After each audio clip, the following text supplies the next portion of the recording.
I don't know a single area in my life where communication hasn't paid dividends. I look at my job, which is like it's a dream job. I love it. Obviously, I'm not permanently satisfied there, but what I get to do, it's so fun. It's like engagement. There's so much variety, social media, public speaking. That job was created through my ability to communicate. My friends, my loved ones, my family have all benefited from my ability to communicate. Everything in my life that's good has come from communication. Communication is this beautiful gift that is a compounding gift. That means that it doesn't just pay the same thing throughout life. It gets bigger and bigger and greater. Mastering communication was the thing in life that provided me so many privileges that many other people will never be able to experience. And the sad thing about it is that it's not that hard. In fact, what I want to share with you today are 3 distinctions that I've just been thinking about and pondering deeply that are not only going to instantly improve your ability to communicate, whether that be one-on-one or in a group setting, they are going to actually open your mind to a learning curve. And what I mean by a learning curve is that for the rest of your life now, you will be improving your communication because you've opened your mind to it. You've opened your mind to the reality behind it. So I'm not just here to share you some quick hacks and tips. I want to share with you some fundamental principles of communication. We create these distinctions within your mind, within your consciousness, and then you benefit from it for the rest of your life. And you invest for the rest of your life in communication, knowing that one day, through the power of communication, you can be an amazing husband for your wife, an amazing father for your kids, a great leader in your business, a great leader in your corporation, a great contributor to a community or your community. The impact of amazing communication is infinite, and it is so important because no matter where you go, there's people. And when you're with people, you're communicating. So if you invest in this skill with me today, spend a couple of minutes, 10 minutes with me, then we're going to open up the opportunity and the potential to pay dividends. And so I ask that you join me today and for the rest of your life to improve your communication. Let's open it up. Let's have a little look. First thing, and I would rank this in numbers of importance. First things first, joy. It may sound strange that I'm not going ahead and starting off with techniques. I'm not going to show you how to structure a speech or how to speak or how to stand and how to modulate your voice. I don't really believe in those rules. What I do believe in is the joy factor. Your level of enjoyment of communication is ultimately going to determine the riches that communication yields you and your brothers and your sisters and your fellow man. You see, if you enjoy communicating, it means that you're going to communicate more often. You're going to take more opportunities. You're going to challenge yourself because you enjoy it. You're going to enjoy the challenging communications because you see that as a level of challenge. And when you fail and you stuff up, you're going to be 10 times more resilient because you really enjoy what you're doing. So whatever you can do to increase your enjoyment of communication is going to pay dividends for the rest of your life. This isn't some sort of short-term fix. This is a permanent fix. This is a fix that is going to get the job done. And if you're patient and you increase your joy of communicating and you practice it maybe every day, then you're really going to find an amazing stride because you're going to learn better and you're going to love better. Everyone prefers a joyous communicator, someone who loves communicating, is passionate about it. No one wants to hear someone who doesn't want to be there. It's so simple. What you are communicating isn't just your words. It's not just the meaning of your words. It's the feeling behind what you're communicating. If you get that feeling right, then the form of it will sort itself out. So that's the first thing, joy, really important. Now, the second distinction might be how you actually get there. Like these last 2 distinctions, very practical. They're very practical, but also they increase your joy naturally. Number 2, this is you communicating.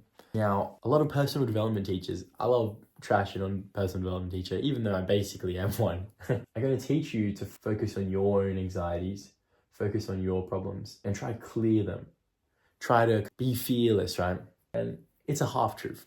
You see, focus on yourself is actually going to dig you further and further into yourself. And your mind is going to create more and more problems. Your mind is very creative. And if you focus it towards problems, it's just going to create more problems, man. I promise you on that. So what are you doing? You're actually taking yourself off the hook and you're focusing on your audience, the people that you are actually communicating with. And one of the really powerful ways you can do that is through a service mindset. How can I serve this person? How can my communication help the individual that I'm talking to? What does that individual want? You put the focus off yourself and onto the person that you're directing the communication to. The powerful thing about this is that all your fears, worries, your anxieties, all those things, they fade away. And the less of you that is there, the more joy that you experience in communication.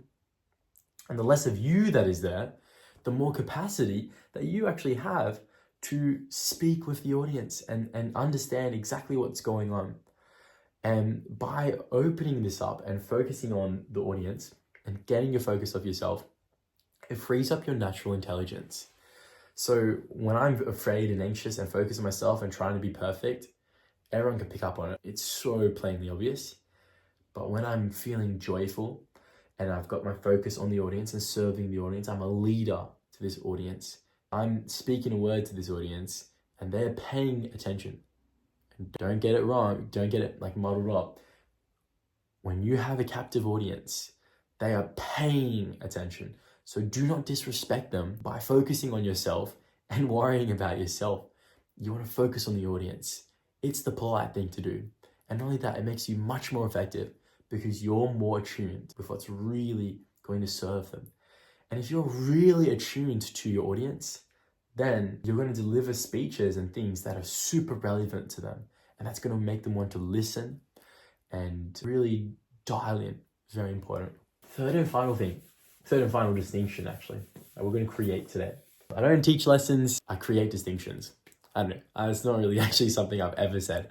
I just sounded really cool and badass to say, I'll be honest. The third and final thing is your flourishes. Essentially, this is your technical proficiency. This is how you modulate your voice and change your tone. This is how you tell stories. This is how you joke. This is your authentic self spilling over into your speech, into your communication. So it's being yourself completely. And one of the most powerful ways you can do that is by being truthful. Your speech, your words, your communication, the things that you're saying, based on truth. You're being honest and truthful. But not only that, you're being humble. You're not being truthful to piss people off, right? There's a humility to it. And the humility point with the truth and a bit of comedy, it makes you bearable to listen to. If you're lying, we can tell. If you're telling the truth, humans will respect it. We almost listen in deeper. It's so profound. So truth. But not only that, we also want to be humble. There has to be an air of humility to it. The humility comes from service and taking the focus off you, right? And comedy is a humbling thing as well. Having a laugh, breaking and subverting expectations, being a bit silly in your way, being yourself. And I think this is the thing that takes time. For some of us, we have never really felt safe enough to find who we truly are and therefore express who we truly are. For some of us, there's never been a good time, or we just always felt afraid or not accepted, and we've lived in a deep, dark world. But what I propose to you today is that if you take time to step out of your skin, focus on serving another, and increase your joy of communication, and go on the learning curve. So that means being honest and being someone who is completely open to learning and really loves the learning process, then that's going to lead to a fantastic long-term investment in your life. And as you emulate your communication skills, it pays dividends. I want to share with you how important this is. There's people at work, right? And you'll see it in a corporate office or wherever you go. There's people who are better workers, more talented, right? But there's people who are amazing communicators. And a lot of the time, it's the amazing communicators who get promoted and pushed up and pushed higher. You could make an argument that it's political, sure. You could make any sort of argument and how unjust it is, whatever. That's perfectly fine. But the reality is of the world is that if you are an amazing communicator, you will get privileges. Privileges are afforded to you. So why wouldn't you create those privileges for yourself? And it's hard. It's not easy. I'm not perfect. I practice every day. Or I try to practice every day with my YouTube channel. But if you invest and you take this tiny step today, then the trajectory of your life could totally change for the better. It is a power that you have. And it is a richness and a pearl that if you just kept thinking about and if you kept unraveling, it would not end. It would not end the benefits that amazing communication could afford you. So I'm wishing you all the best, and I hope this video helped you. God bless.